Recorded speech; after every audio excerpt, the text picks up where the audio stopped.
चंद ज़्यादा प्रोटीन वाली खुराक ना लें, ठीक है, आप हल्की खुराकें लें जिसमें कलवंजी है, अजवाइन है, सना मक्की है, ये लोबान है, जो हम फार्मूला बनाया हुआ अपना, वो 10 चीज़ें हैं।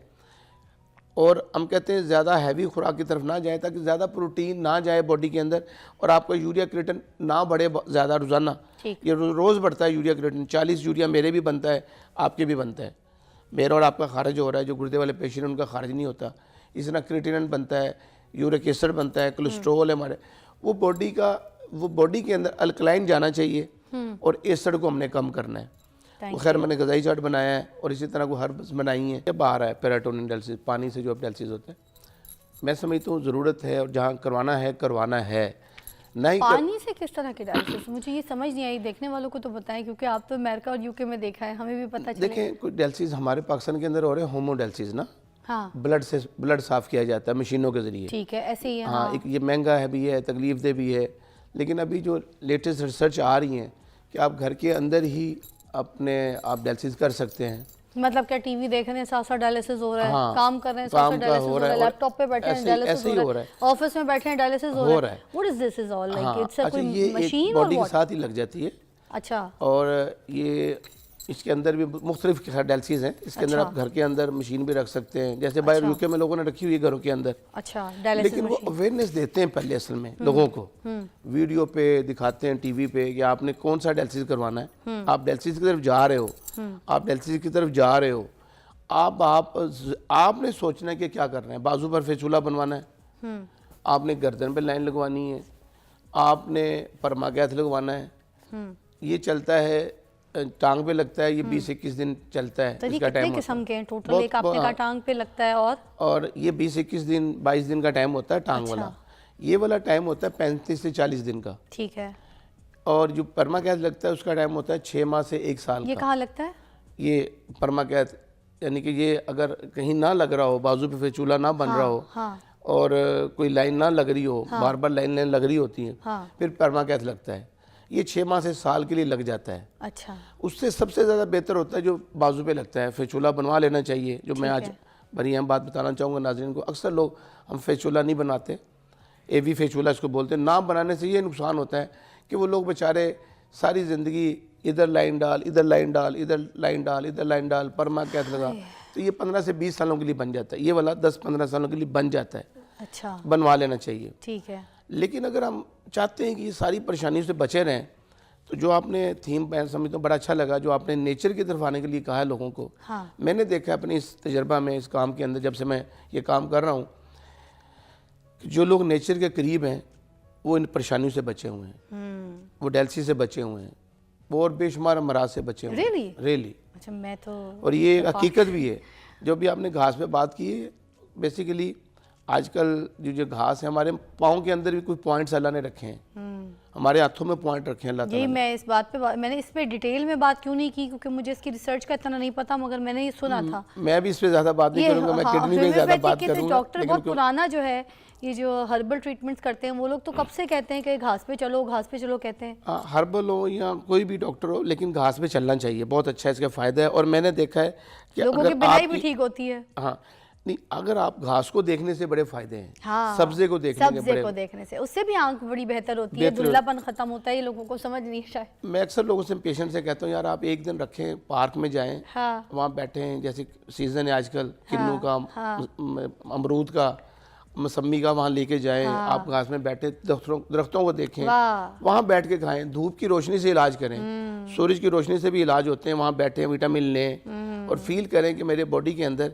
यहाँ पे किडनी पे आ रहा है, गुर्दे आ रहे हैं, और आप उसको फील करते रहे, यहाँ फील करेंगे सर भारी हो जाएगा। फिर मैंने बिल्कुल इसी हमने घर के बाहर ना आगे घास में दरख्त लगाया और बड़ा खूबसूरत उसने छाव दी हुई है, उधर झूला डाला है हमने रस्सी का तख्ते के साथ, बड़ा प्यारा। ठीक है, साइड पे ही ना हमने सारी वो लगाई हुई है जो अपनी हर्बल, अपनी जो घर की सारी जो हमें चाहिए होती हैं, ठीक है ना, ऑर्गेनिक सब्जियां सारी अपने हाथ से लगा के। ठीक है, झूला है इधर, ऑर्गेनिक सब्जियां, इधर घास ही घास है खेलने के लिए।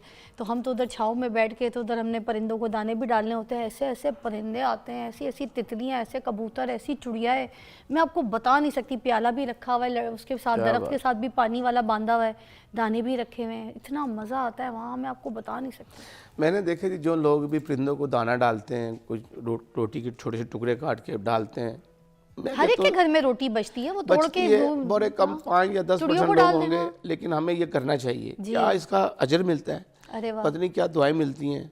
मैंने उन लोगों को भी मैंने उन लोगों को परेशान नहीं दी। सर मुझे, मैं बताऊं, आज मैं जो चल रही हूँ ना, मैं आज इस मीडिया में हूँ, ये थोड़ी सी भी जो मुझे कोई लोग जानते हैं, इज्जत करते हैं, प्यार, मुझे लगता है ये इसी वजह से। और मेरे अंदर कोई ऐसे मैंने कई ऐसे एग्जाम्पल देखी हैं जो लोग खाना खिलाते हैं, कई इदारे हैं, मैं नाम नहीं लेना चाहूँगा, मैं समझता हूँ बचे हुए हैं बेशुमार परेशानियों से वो खाना खिलाने से। वाह, तो बहरहाल हमें ख्याल करना बीमारियां चाहिए, भी खत्म होती हैं बीमारियां सर, भी क्या बात है। लोगों का ख्याल करना चाहिए, एक दूसरे का ख्याल करना चाहिए ताकि।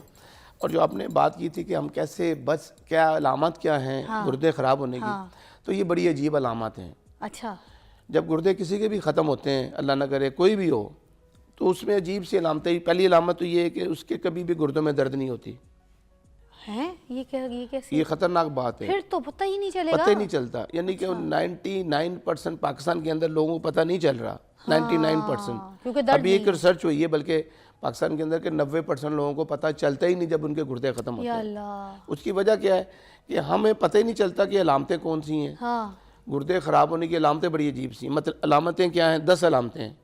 पहली अलामत है मतली का होना, दूसरी अलामत है वॉमिटिंग का आना, ठीक है, तीसरी अलामत है सांस का फूलना, चौथी अलामत है सांस तो बहुत से लोगों की ओबेसिटी की वजह से भी फूल जाती है, तेल मिर्चों के खाने से भी अच्छा, एक ब्रेक लेते हैं, ये अलामत आप मुझे डिटेल में बताइएगा, आपके कॉल्स भी शामिल करेंगे, हम यहाँ पर डायलिसिस के ऊपर बात करेंगे किस तरह से उसको डिले कर सकते हैं। और कोई तो ऐसी अलामत होंगी डॉक्टर साहब जिससे ये पता चल सके कि किसी को गुर्दों का इशू हो रहा है। एक ही अलामत है जो हमें पता है लोगों को, वो एक अलामत क्या है कि आंखों के नीचे स्वेलिंग का होना, अच्छा, या पाँव पर स्वेलिंग होना। 90% लोगों को यही पता है। ब्लड प्रेशर के लोगों को भी हो जाता है ना, मतलब लोग ये भी तो समझ सकते हैं कि लेकिन ये एक अलामत की बिना पे हम सोचते हैं कि यार गुर्दों का मसला तो नहीं आ रहा इसका, आंखों पे स्वेलिंग हो रही है, पाँव पर स्वेलिंग हो रही है, वो भी एक अलामत है। अच्छा, लेकिन जो ज़्यादा अलामतें मैंने बताया, मतली, सांस फूलना, कमज़ोरी होना, घबराहट होना, भूख का कम लगना, मतली होना, अच्छा, भूख का कम लगना, ठीक है, वो कम हो जाती है। हाँ। और अक्सर दिल ख़राब होता रहता है। अब हो क्या रहा है कि यहाँ पे जैसे अभी आप बात करते हैं कि सांस का फूलना कई वजह बन सकती हैं। ब्लड प्रेशर आई है फिर भी सांस फूल रहा है, मोटापा है फिर भी फूल रहा है, अल्लाह ना करे कोई लंग्स में पानी है फिर भी फूल रहा है, ब्लड प्रेशर, ब्लड कम है जिस्म में फिर भी फूल रहा है। अच्छा, हमें समझ नहीं लग रही होती तो हम क्या कर रहे होते हैं, हम गलत मौलवियों के पास जा रहे होते हैं, गलत मौलवियों के पास, गलत डॉक्टरों के पास। हमें खुद नहीं फैसला कर पा रहे होते कि हमारा मसला क्या है। तो ऐसी कौन सी नौबत आती है जिस वक्त हमें जाके डॉक्टर को दिखाना चाहिए और हमें फील करना चाहिए कि नहीं? जब भी किसी को मतली हो, उसकी वॉमिटिंग ना रुक रही हो, उस बंदे को अपने गुर्दों के टेस्ट कराने चाहिए। अच्छा, उसको RFT टेस्ट करवाना चाहिए कि मेरा यूरिया क्रिएटिनिन तो नहीं बढ़ा हुआ। ठीक है। जब हम गलत मौलवियों के पास जा रहे होते हैं, गलत डॉक्टरों के पास जा रहे होते हैं, दमे के डॉक्टर के पास, हम समझते TB हो गई है, हार्ट का मसला हो गया है, हम मैदा ख़राब हो गया, उल्टी आ रही है, तो हम समझते हैं कि कोई गलत चीज़ खाई गई है, कोई साग खा लिया, कोई पराठा खा लिया। हम गलत डॉक्टरों के पास फकियाँ ले रहे होते हैं, फकियाँ खा रहे होते हैं, मुख्तलिफ इलाज कर रहे होते हैं खुद ही डॉक्टर बन के। तो ये फैसला कब करना है कि ये फैसला उसी वक्त करना है जब बंदे को पता चल रहा है कि चंद दिन हो गए मैं ठीक नहीं हो रहा, वक्ती तौर पे मैं दवाई लेता हूँ, कोई फकी लेता हूँ, कोई मेडिसिन लेता हूँ, मेरा गैस कम हो जाती है, मैं ठीक हो जाता हूँ, लेकिन फिर हो जाता है, फिर उसको अपने गुर्दों के टेस्ट करवाने हैं। मैंने अक्सर देखा जो अच्छे मॉलेज हैं, अच्छे डॉक्टर हैं, वो देखते हैं यार पेशेंट का ये मसला ठीक नहीं हो रहा, वो रिकमेंड करते हैं, फिजिशियन जो होते हैं, वो जनरल डॉक्टर हैं, वो मेडिकल के डॉक्टर हैं, वो कहते हैं यार तुम अपने गुर्दों के टेस्ट करवाओ। अच्छा, जब गुर्दों के टेस्ट होते हैं तो वहाँ पे पता चलता है कि आपका क्रिएटिनिन तो 9 पे पहुंचा हुआ है, 1 होना चाहिए हमारे जिस्म में, ऊपर नहीं होना चाहिए, नहीं होना चाहिए, 1 होना चाहिए, 1 होना चाहिए। मेरे जिस्म और आपके जिस्म में ब्लड में क्रिएटिनिन की मिकदार है 0.5 से लेके 1.3 तक। बस एक कॉल शामिल करते हैं, बशारत साहब की कॉल है लाहौर से। अस्सलाम वालेकुम। वालेकुम सलाम जी बशारत भाई। मेरा सवाल डॉक्टर साहब, मेरा सवाल ये है कि जब पता चले गुर्दे खराब है, इख्तियारी तदाबीर क्या है, क्या करना चाहिए मरीज को, किन चीज़ों से परहेज करना चाहिए? गुड, बताइए।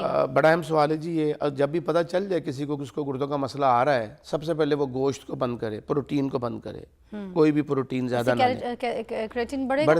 क्रिएटिनिन है क्या चीज़? हमारी प्रोटीन की वेस्टेज है।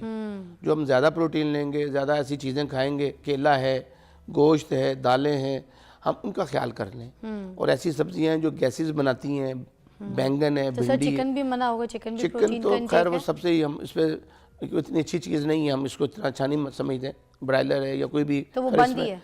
हम ज़्यादा वो नहीं करते बात, क्योंकि लेकिन हमें सब्जियों की तरफ आना है, हमें अपनी खुराक का ख्याल करना है, हमें वो चीज़ें नहीं लेनी। एक ग़िज़ाई चार्ट मैंने पहले भी शायद कहा था आपको कि हमने बनाया हुआ है और हम ये दे रहे हैं लोगों को कि यार जिनका बढ़ गया है यूरिया क्रिएटिन, वो इस खुराक का ख्याल कर लें, वो चीज़ें ना खाएं। जैसे आजकल शकरकंदी आई हुई है, संगाड़े हैं, मूंगफली है, किन्नू माटा मौसमी है, ये बहुत अच्छी चीज़ें नहीं है गुर्दे के मरीज़ों के लिए, उनका ख्याल कर लें। लेकिन अगर मरीज़ का पता चल गया है, पहले तो जब मैंने बताया ये अलामतें अजीब सी हैं, हाँ दर्द होता है उन लोगों को जिनको स्टोन हो गुर्दों में, वो भी एक वजह है। गुर्दे ख़राब होने की 10 वजह में चौथी वजह हमारी स्टोन्स भी हैं, बार बार बनना। अगर स्टोन्स बन रहे हैं तो बर वक्त पता चलता है, उस बंदे को पता चल जाता है जिनको गुर्दों में दर्द हो रही है, स्टोन का तो पेन होगा डॉक्टर साहब। तो वो जब पता लग जाता है बंदे को कि मेरे स्टोन्स हैं, तो उसका इलाज करवा लेते हैं, वो बच जाता है। बाकी लोग नहीं बच रहे, उनका क्रिएटिन यूरिया बढ़ता वो अलामतें इकट्ठी होती जाती हैं, कुछ लोगों को नहीं पता चलता। रफीक भाई की कॉल है फैसलाबाद से, अटेंड करते हैं। अस्सलाम वालेकुम। वालेकुम सलाम। जी रफीक भाई क्या कहेंगे? एक तो हाँ जी, मैंने ये पूछना था कि मेरा हकीम साहब से कि मेरा बच्चा है वो 20-21 साल का है, जवान बच्चा है जी। यूनिवर्सिटी का आखिरी सेमेस्टर, इस्लामाबाद में हॉस्टल में रहता है। अच्छा। में उसके किडनी में ना स्टोन है, हमने वो उसका वो करवाया था, जो नहीं करते वो रेत के साथ जी, वो निकलवाया, वो पीसेस करके उन्होंने निकाल दिया, लेकिन दोबारा फिर बन जाता है। छोटा उम्र में बच्चा छोटा। इसके लिए कोशिश करें कि ये एक कहवा है, सफ़ेद ज़ीरा, सौंफ और सब्ज़ इलायची का कहवा, वो मैं अक्सर लोगों को बताता हूँ अपने मरीजों को कि वो पिया करें। अर्क निकाल के उसका कावा पिए, ठीक है। हाँ, यानी कि वो इतना ज़ीरा, इतनी सौंफ, 8-10 इलायची 1 लीटर पानी में 1 थर्मोस बना लें रोज़ाना। अच्छा। उसके 6 कप वो रोज़ पिए। ये 6 दिन 7 दिन का छोटा सा टोटका होता है। सर ये एक खाने का पूरा चम्मच हो गया ना, इतना नहीं, जीरा, बड़ा इतना सौंफ चम्मच। या जब आप औरतों को पता होता है, घर वालों को, कि एक कप चाय बनानी है तो उसमें कितनी चीनी डालनी है, पत्ती, या कॉफ़ी कितनी डालनी है, और 6 कपों में कॉफ़ी कितनी डालनी है, या कहवा। इतना कोई पानी है, ठीक है, तो अब कितना चाय का चम्मच है, खाने का 1 चम्मच? थर्मोस पानी, ये आधा लीटर पानी है, ठीक है, 250, वो 1 लीटर पानी के अंदर, यानी कि आप समझ लें कि 4 बड़े चम्मच, अच्छा, और 4 ही सौंफ के चम्मच, और 4 ही सफ़ेद ज़ीरा, और 8-10 इलायचियाँ, अच्छा, उसका कहवा बना के पिया जाए। पपाए को लाइफ में शामिल करें, पपीते को, खरबूजे को, जो अल्कलाइन वाले फल हैं। जब आड़ू का सीज़न आए तो आड़ू खाया जाए। हाँ, तो बहरहाल ये चावल वगैरह, पालक वगैरह, कच्चा टमाटर, केला, वो चीज़ें जो तंग करती हैं वो ना ली जाएं। चावल भी बहुत ज़्यादा गुर्दे वाले पेशेंट के लिए बहुत अच्छे नहीं है, जिनके स्टोन बन रहे होते हैं। ये क्या करते हैं, चावल क्या नुकसान करते हैं? देखिए, कुछ स्टोन्स मुख्तलिफ किस्म के बनते हैं, कुछ यानी कि इस पर हम एक पूरा प्रोग्राम करेंगे स्टोन्स के ऊपर ना। लेकिन अब स्टोन कोई भी बन गया, इन्होंने लेज़र लगवा लिया, निकल गया। अच्छा, स्टोन निकल तो जाते हैं लेज़र से या प्लेट से, जो कैविटी होती है ना, मतलब 7 mm का स्टोन निकला है, 8 mm का, ये जो कैविटी है यहाँ पे, वो कैविटी तो रहेगी, वहाँ पे दोबारा बनने के चांसेस होते हैं। अच्छा, शाहिद साहब की भी कॉल शामिल पानी का ज़्यादा इस्तेमाल किया जाए। अस्सलाम वालेकुम जी शाहिद भाई। अस्सलाम वालेकुम। ड्रॉप हो गई कॉल। अच्छा जी, आप दोबारा कॉल कर सकते हैं, कुछ पूछना चाह रहे हैं, कोई मशवरा चाहिए आपको, तो डॉक्टर साहब हमारे साथ ही मौजूद है। अच्छा, मुझे बताइए क्या गुर्दों के इलाज के लिए कोई हर्बल मेडिसिन, कोई ऐसी दवाइयाँ हैं कि उसको ट्रीट किया जा सके कि बंदे जो हैं ये डायलिसिस की तरफ ना जाएं? देखिए जी, बिल्कुल ऐसा है। ऐसी चीज़ें हैं, ऐसा ग़िज़ाई चार्ट है, ऐसी हर्बल चीज़ें हैं जिनके इस्तेमाल करने से अल्हम्दुलिल्लाह डायलिसिस डिले हो सकता है। हम ये क्लेम नहीं करते कभी भी कि डायलिसिस नहीं होगा। हम ये ज़रूर कहते हैं कि अगर उसने साल के बाद डायलिसिस पे जाना है तो वो 10 साल निकलवा सकता है अपने, अल्लाह के फजल करम से 10 साल तक वो डायलिसिस से बच सकता है, अगर वो खुराक का ख्याल करे और कुछ हर्ब्स मेडिसिन है वो लेता रहे।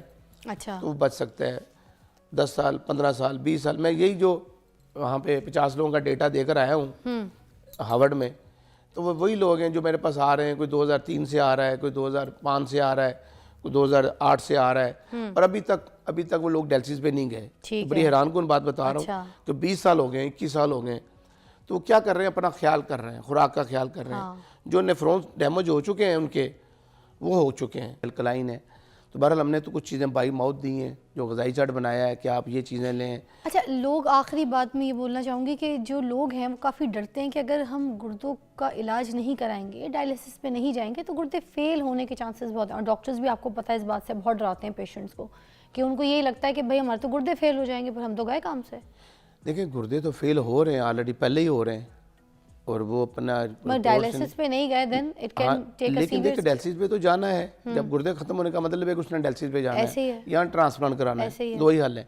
तो जाना तो पड़ता है, वो आप खुशी से जाएं, गमी से जाएं, मुंह बना के जाएं, टेंशन में जाएं, जाना है। हम भी कहते हैं, हमने भी एंड ऑफ द डे जाना ही है। जाना है। आपसे डिले ही कर सकते हैं उसको, अच्छा, ये नहीं कह सकते कि वो सारी जिंदगी रोक लेंगे। ये लाइफस्टाइल चेंज करके, ग़िज़ाई चेंज करके, हर्ब्स करके, ये फिर सारा भी इसके फिर भी बावजूद इसके भी। बावजूद अब अच्छा, केस ही आया, क्रिएटिन जो मेरे पास आया, मिसाल पेशेंट आया है, उसका क्रिएटिन 12 पे पहुंचा हुआ है, हाँ यूरिया 200-250 पे पहुंचा हुआ है। हाँ, वहाँ पे तो हम केस भी नहीं लेते ना मरीज का। ठीक है, हम कहते हैं पहले जाएं, पहले डायलिसिस करवाएं, ठीक है, पहले अपना लोड खत्म करें, इमरजेंसी खत्म करें, तबीयत ठीक करें, हाँ। फिर हम आपके डायलिसिस को रुकने के सर, चांस आपने होते हैं जो चौथे। डाइट चार्ट बनाया, मैं चाहूँगी आखिरी में टाइम कम है, वो भी ज़रा दोबारा रिपीट कर दें एक। देखिए जी, ग़िज़ाई चार्ट जो हमने बनाया है वो हमने आपको पिछली दफ़ा मैंने दिखाया था, वो हम चाहेंगे कि ये नाज़रीन को मैं आपको दे देता हूँ अपने आपके अदारे को, ताकि वो जो भी आपसे मांगे आप अपना खुद भी दे सकते हैं। हमारी वेबसाइट पे भी आया हुआ है हमारा ग़िज़ाई चार्ट। हम कहते हैं कि चंद ज़्यादा प्रोटीन वाली खुराक ना लें, ठीक है, आप हल्की खुराकें लें, जिसमें कलवंजी है, अजवाइन है, सना मक्की है, ये लोबान है, जो हम फार्मूला बनाया हुआ अपना, वो 10 चीज़ें हैं। और हम कहते हैं ज़्यादा हैवी खुराक की तरफ ना जाए, ताकि ज़्यादा प्रोटीन ना जाए बॉडी के अंदर और आपका यूरिया क्रिएटिन ना बढ़े ज़्यादा रोज़ाना। ठीक। ये रोज़ बढ़ता है यूरिया क्रिएटिन, 40 यूरिया मेरे भी बनता है, आपके भी बनता है। मेरा और आपका खारिज हो रहा है, जो गुर्दे वाले पेशेंट उनका खारिज नहीं होता। इस तरह क्रिएटिनिन बनता है, यूरिक एसिड बनता है, कोलेस्ट्रॉल है हमारे, वो बॉडी के अंदर अल्कलाइन जाना चाहिए और एसिड को हमने कम करना है।